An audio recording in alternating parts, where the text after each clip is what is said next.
Hello friends, so today we will recontinue our lecture. Actually बीच में थोड़ा pause आ गया था तो वीडियो स्टॉप हो गई थी, तो मैं वहीं से स्टार्ट करती हूँ डॉक्टर फॉस्टर से। जैसा कि मैं कह रही थी कि क्रिस्टोफर मार्लो में उनका डैमनेशन टू हेल दिखाया है, वैसे ही in the similar manner Michael Wigglesworth, who is an American writer, although he is English born, he was Harvard educated Puritan minister।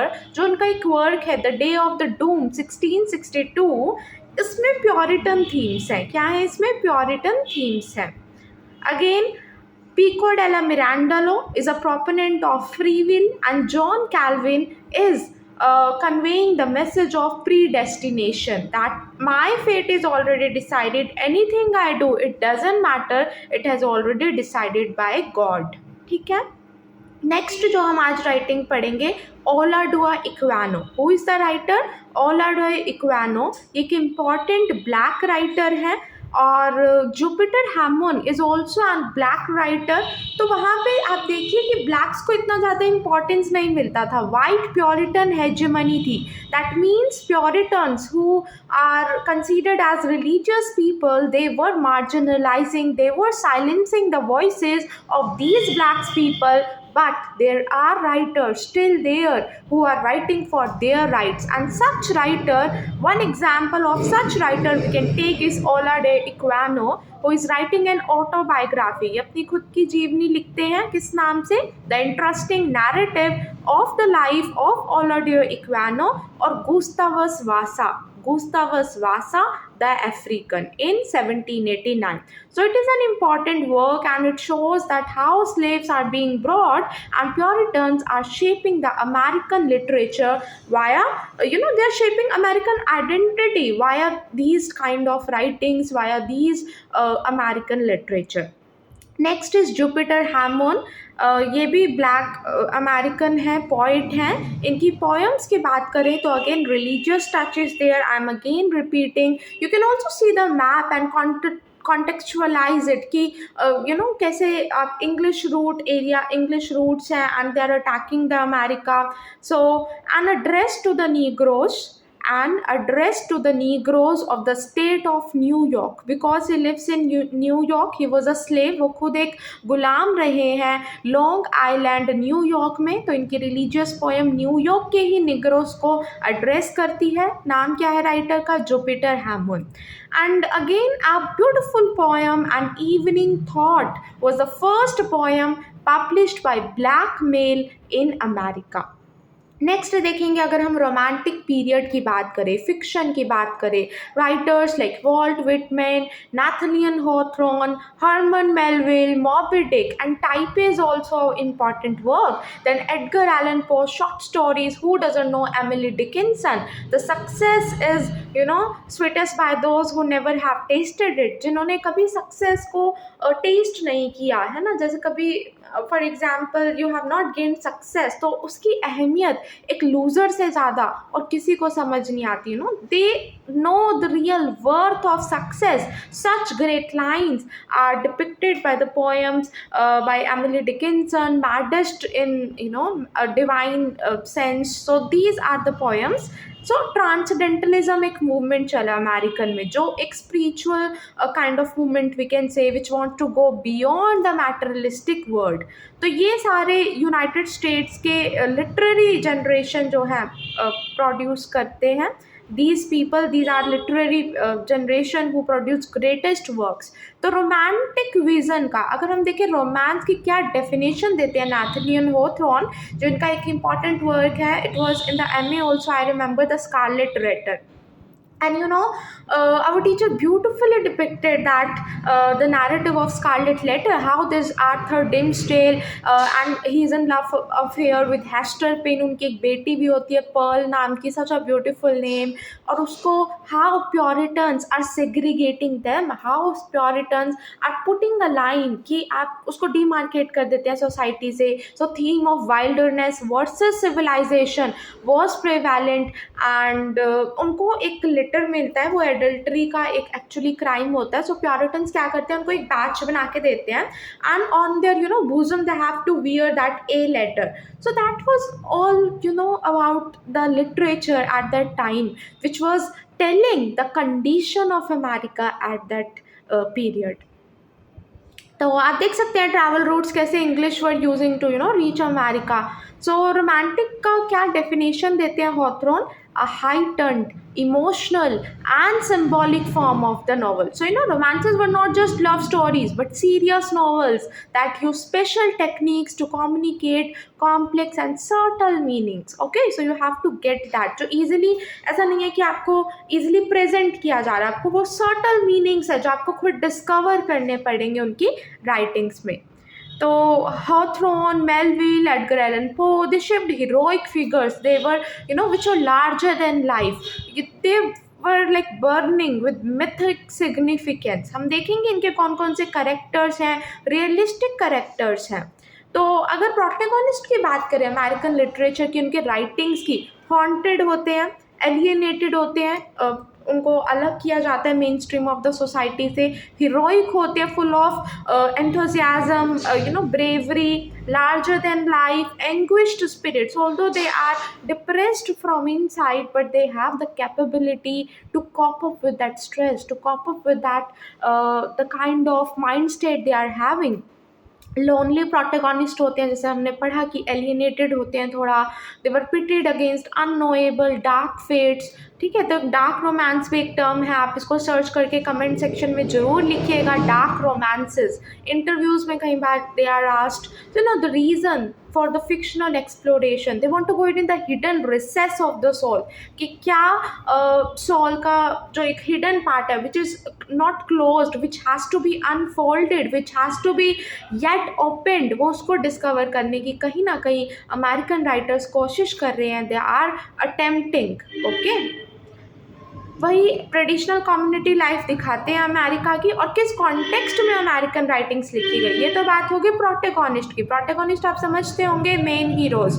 Then context क्या है, हिस्ट्री रहा है एक रेवोल्यूशन का, स्ट्राइफ का, a geography of vast wilderness. ठीक है, classless democratic society, no class was divided. एक एक्चुअली आप यहाँ पे देखेंगे इंडिया में क्लासेस बहुत हैं, लेकिन वहाँ पे अमेरिका में क्लासलेस सोसाइटी थी. एब्सेंस था ट्रेडिशन का. ठीक है, tradition was not that much there. एक मेल्टिंग पॉट था, मतलब अलग अलग कल्चर से लोग आ रहे हैं और अपना they are wanting to show their the state of living, how they eat, how the manner of एक तरीके से कह सकते हैं wearing their clothes. और प्योरिटन्स कहना चाहते थे कि हम तुमको सिविलाइज कर रहे हैं, you are wild people. This is the same case. You can जैसे जूलिया क्रिस्तेवा कहती है ना, इंटरटेक्सुअलिटी, साहित्य एक दूसरे से जुड़ा हुआ है, all the books and literature are interrelated with each other. You can same assume the case with America. You can compare, जैसे अमेरिका में प्योरिटन्स कॉलोनाइज कर रहे थे, वैसे ही जब इंडिया में इंग्लिश पीपल आए, वो क्या कहते थे हम इंडियंस को, वो कहते थे they are barbarians, they are uncivilized, we have to civilize them. So these are the things which are the context, we can say, in which American writings are coming in a great manner. तो undefined है ना, constantly moving frontier, populated by immigrants. अलग अलग जगह से लोग आ रहे हैं, दूर दूर से, फॉरेन लैंग्वेजेस बोल रहे हैं, and they are following their own strange and crude ways of life. Okay, crude means which is not refined, crude means which is not polished, जिसको पॉलिश करने की ज़रूरत है, और वो कौन करेंगे, हु विल डू, प्योरिटन्स ऐसा कहते थे, उनका माइंड सेट बनाते थे. हम पोस्ट कॉलोनियलिज्म भी पढ़ेंगे और उसमें हम जानेंगे ये सब चीज़ों को, कॉलोनाइजिंग द माइंड, है ना.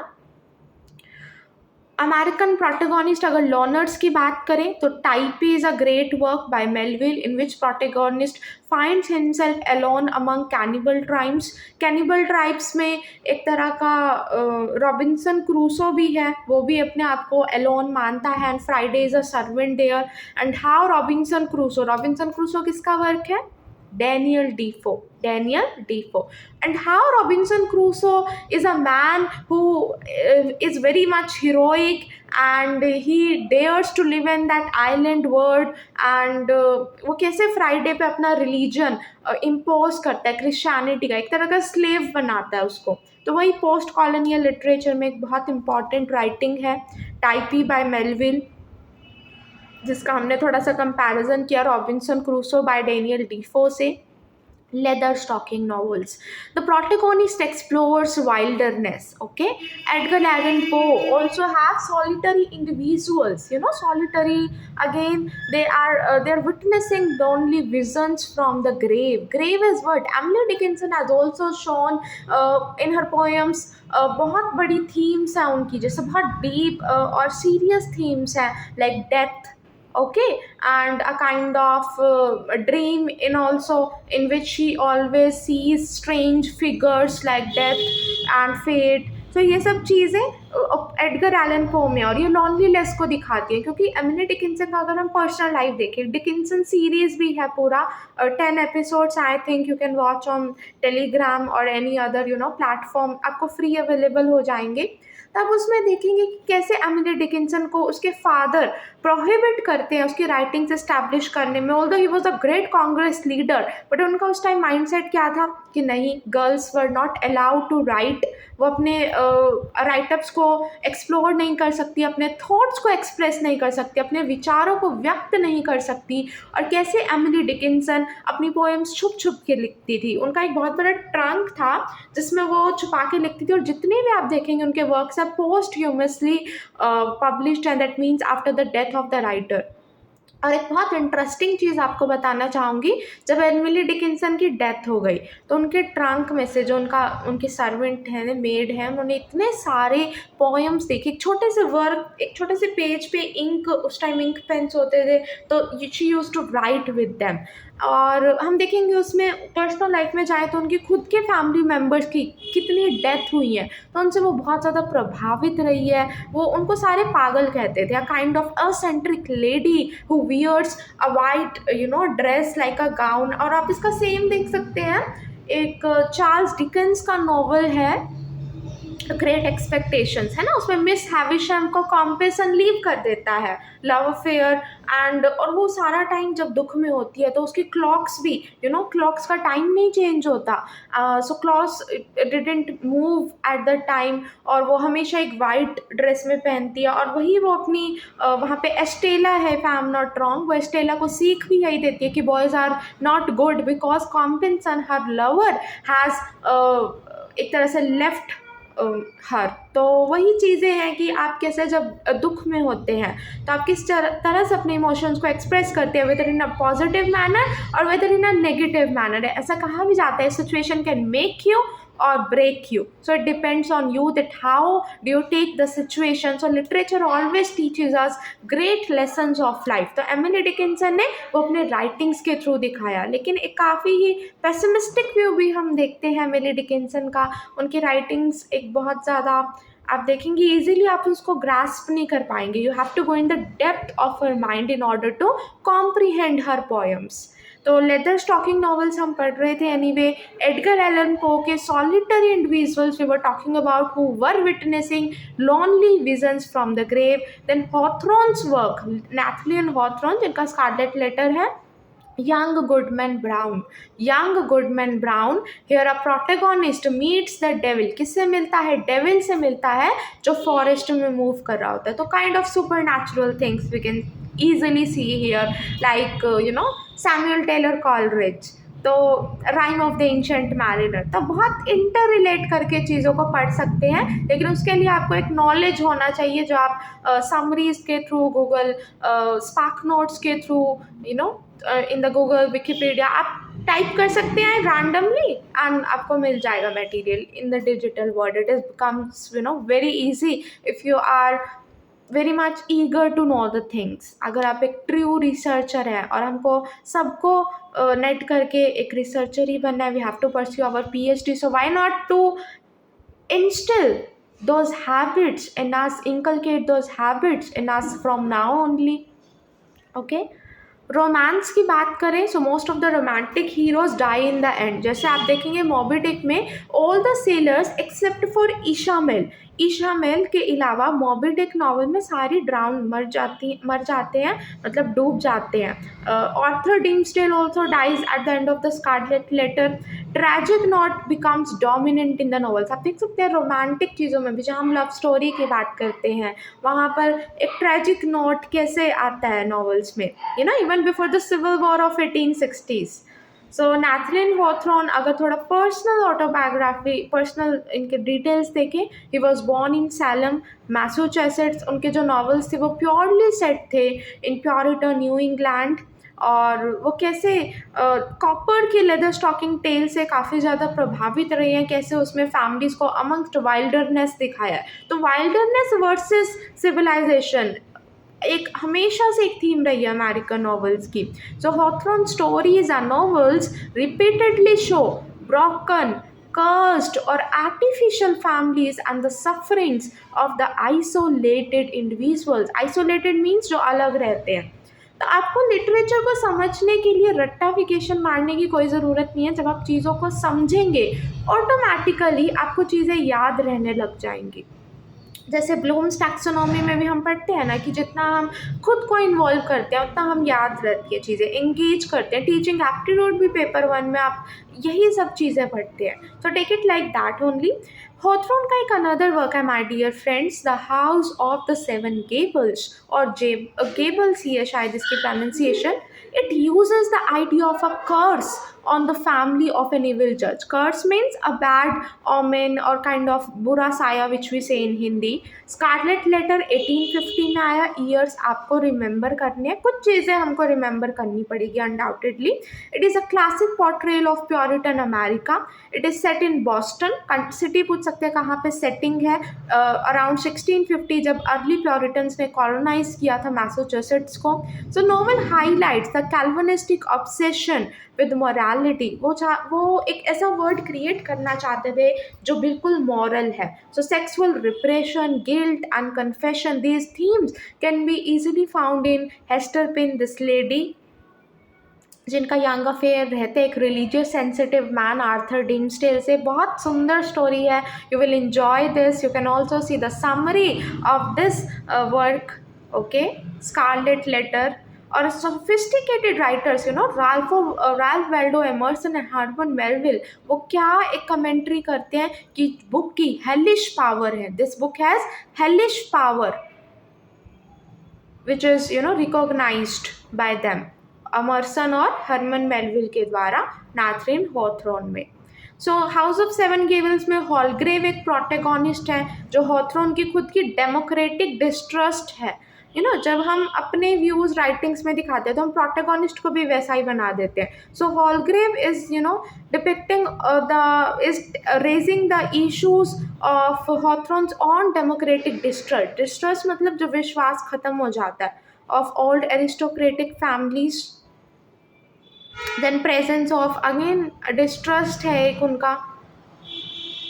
तो ये कुछ लाइन्स हैं जो लिखी हुई है इसमें। The truth is that once in every half century at least a family should be merged into the great obscure mass of humanity and forget about its ancestors। तो वही एक थीम दे रहे हैं कि कैसे इंडिविजुअल्स को फैमिली में एक बड़े ग्रुप में मर्ज हो जाना चाहिए और ह्यूमैनिटी को शो करना चाहिए रादर देन आइसोलेटेड पीपल। ये हॉथरॉन का हाउस ऑफ सेवन गेबल्स की कुछ लाइन्स है। देन बिथेडल रोमांस करके इनका एक वर्क है, 1852 में आता है। बहुत इंटरेस्टिंग वर्क है, ये पोर्ट्रे करता है socialist utopian Brook Farm society. ठीक है, ये क्रिटिसाइज करते हैं हम सोशल रिफॉर्मर्स को, those who are just power hungry, those who do not care about the welfare of the society, those who are not having the genuine feeling of democratic, okay, democraticism. तो democratic का Walt Whitman के साथ भी इसको relate कर सकते हैं जब हम सॉन्ग्स ऑफ माई सेल्फ पढ़ेंगे, है ना। मार्बल फॉन करके एक इनका एक वर्क है हॉथरॉन का, द मार्बल फॉन। हम ये लास्ट राइटर पढ़ेंगे फिर हम रैप अप करेंगे, do not worry. and we will call it a day then. So, Marble Fawn 1860, it is set in Rome. It dwells on the Puritan themes of sin, isolation, expiation, and salvation. Marble Fawn रोम में set होता है 1860 में. बिथेडल romance कब आया था? 1852 में. ठीक है. स्कारलेट लेटर कौन से ईयर में आया था? यस प्लीज, स्कारलेट लेटर ये आया था हमारे पास. से स्कारलेट लेटर से पहले हाउस ऑफ सेवन गेबल्स आता है 1851 में. और सॉरी, इससे एक साल पहले, देखिए स्टार्टिंग से देखते हैं chronology. Scarlet Letter 1850, House of Seven Gables 1851, 1852 Blithedale Romance and then 1860 Marble Faun. Marble Faun और माई किन्समैन मेजर मॉलिनेक्स करके इनकी एक शॉर्ट स्टोरी है जिसमें एक नेटिव यंग मैन है जो कंट्री से कहाँ आते हैं, गांव से शहर की तरफ जाते हैं. कॉमन रूट जो अर्बनाइज करता है 19th सेंचुरी अमेरिका को. रॉबिन एक करेक्टर हैं जो एनकाउंटर करते हैं difficulty in his route. So major Molineux जो टाइटल में एक ब्रिटिश का रिप्रेजेंटेशन है और कैसे वो ओवरथ्रो हो जाता है by American mob. Mob means people crowd. Overthrow means when you usurp the power, जब आप किसी को गद्दी से हटा देते हैं.